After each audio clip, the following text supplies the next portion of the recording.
Okay, so we're going to start the Week 2 slidecast with just a few slides that kind of amplify a little bit about system dynamics.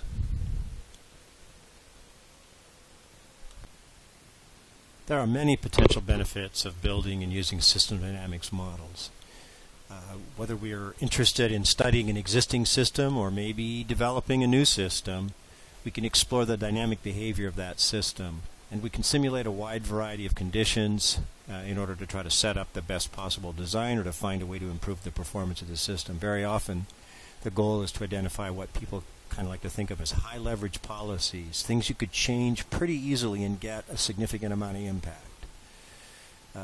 Sometimes we're working at the policy level, kind of strategic long-term direction of an organization or a system, and sometimes we're working on very small, finite operating parameters like how to set various policies for a solid waste system or something like that. In any case, we're looking for desirable outcomes. The spreadsheet system dynamics models are very different from accounting or spreadsheet type models because they explicitly incorporate the complex web of interrelationships, both instantaneous quick impacts as well as delayed impacts that can result in puzzling or counterintuitive behavior. And these are the kinds of complexities that lead to even well-intentioned interventions that make sense on the surface of it that end up leading to unintended side effects, which we know so much about as we look at the world around us. Of course, these things tend to be painfully obvious afterwards, but they're hard to anticipate in the benefit of using these kinds of tools is that we might, not guaranteed, but we might be able to anticipate those outcomes in advance.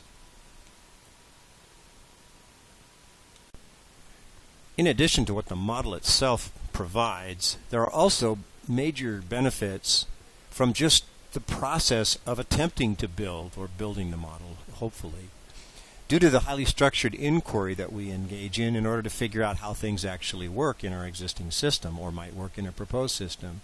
So even if we don't have a fully specified model, that process can lead of attempting to specify the relationships between components can often lead to valuable insights.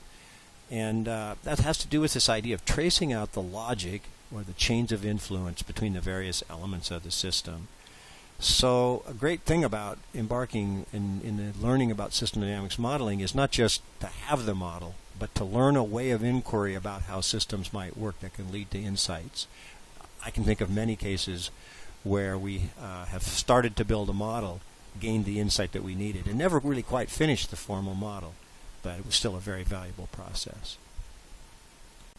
Another kind of important thing I wanted to mention early on is that this type of modeling isn't really aimed at trying to build large general purpose models, but instead to produce small, targeted, problem-specific situations, specific questions that you want to answer. By doing so, the appropriate model can be developed quickly, and there's huge benefits. The systems are always changing, our needs are changing, so the goal is to be able to use it, to have a tool that we can use in a matter of hours to days in order to address immediate needs in a very specific way. These types of models, often we might build 3 or 4 of them. We don't just build one model.